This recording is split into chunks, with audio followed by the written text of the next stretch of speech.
What's going on, everyone? It's that time of the year. It's the 10th annual Big Spruce Homebrew Challenge. IPA is the name of the game for this one. It's any style, so I'm going to try off first for a practice double IPA. Let's go. Party time brews. That song ain't no good, but we got nothing to lose. So before I get going, let me just let you know that to research this one, I basically looked at two sites, or two pretty plain things. I looked at the David Heath overview of the double IPA, and I also searched online. I looked at both of those recipes, and sadly I didn't really take much hints from any of them, so let's see how this turns out. Here's how we're going to do it. Since I'm hoping to brew a couple different IPA styles to see which one's best for the competition, I'm only doing a 10-liter batch, and we're going to see how that's going. So, without further ado, let's get to the recipe. Like I said, it's only a 10-liter batch, so I'll put the 5-gallon instructions in the video description. But for the 10-liter batch, I'm going to go with 3 kilograms of Pilsner. We got about 200 grams of Munich, just to give it a little bit color, a little bit of body. The double IPAs aren't really supposed to have a crap ton of body, and you want to really focus on the hop flavor, so I'm not going to go too nuts with that, and still going to give it a little bit of that classic caramel. I think caramel 60, just to give it that little bit of color, and 200 grams of dextrose just to up that alcohol. The overall, we're going to be shooting it for about an 8% or a little over 8% alcohol. For the hopping schedule, it doesn't look too nuts, and I'm only going with 2 types. I'm going to go with some Cascade and Galaxy.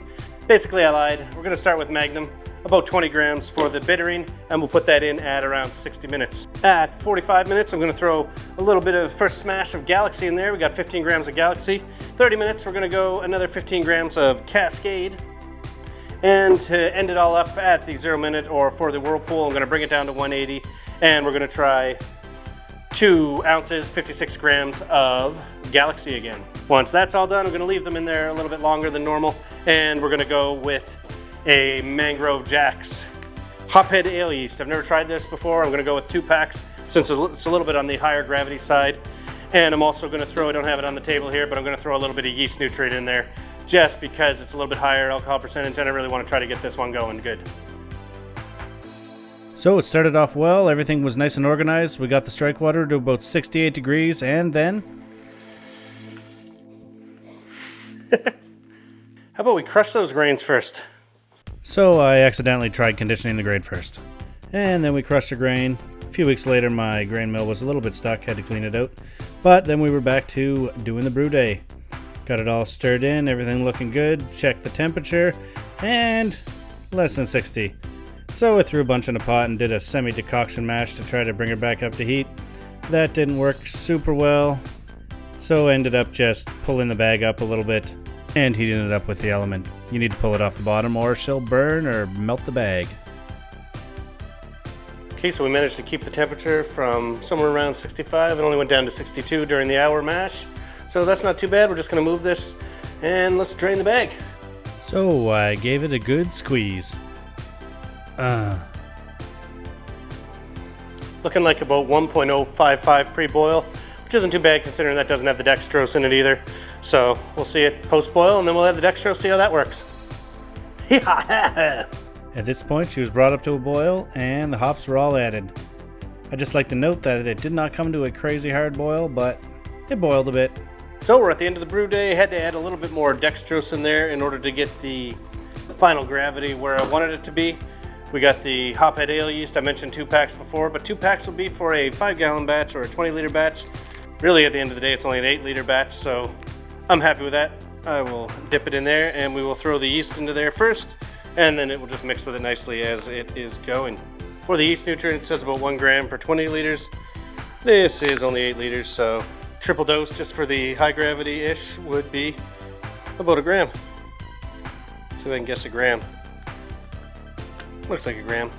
And we'll give it about 40 seconds or so. So there you have that, another one of those slightly wonky brew days, but let's see how this thing ferments, and we'll get back to you for the tasting. So first things first, hire a graphic artist to redo the tap label. Can't have a beer without it. Then pour a beer if you want to taste it. Okay, so we made it to the tasting on what was a flawless brew day, so it should be super easy to replicate. False. Lots of mistakes, lots of little things going on in the brew day. If this is a delicious beer, then I probably won't be able to replicate it, but at least we got a recipe and a place to go by.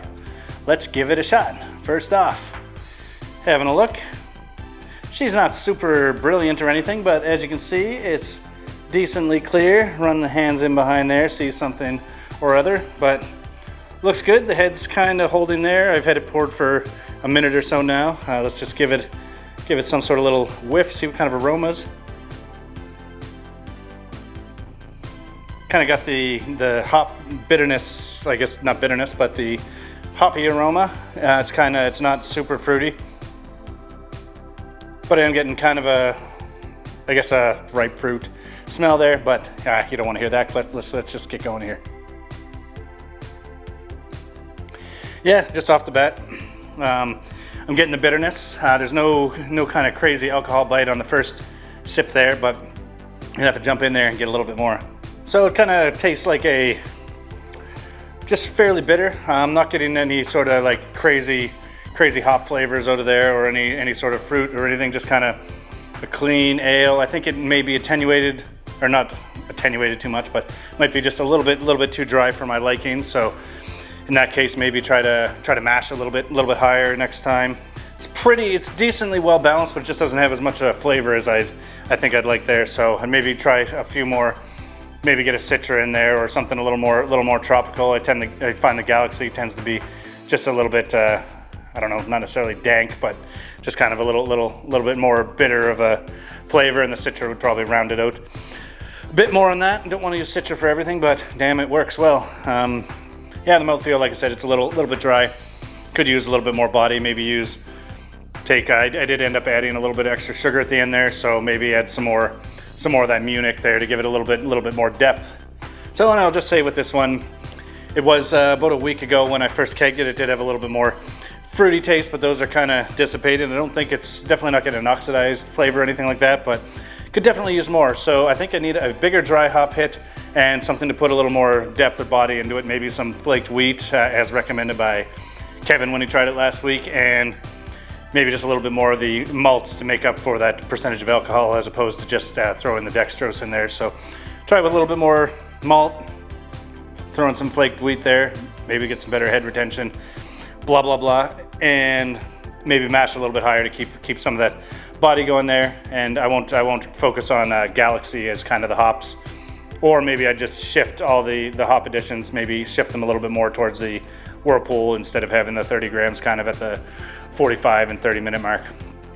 But that's about it for this one. It's definitely a decent double IPA.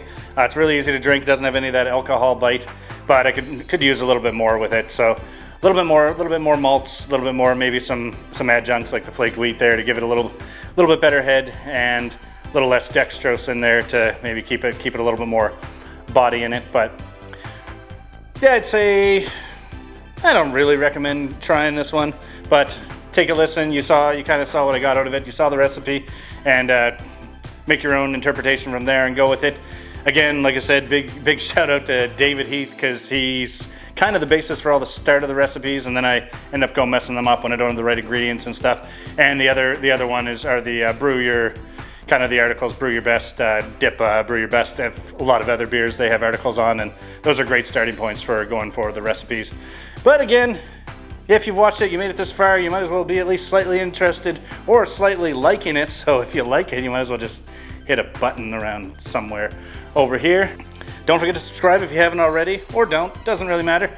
And maybe check out one of these videos. Yeah, that's probably a good one, unless YouTube didn't recommend a good one, and then that one might suck, but this one's might be better. And yeah, subscribe down here. Okay, thanks a lot. If you want to get better, just brew. That's what I do.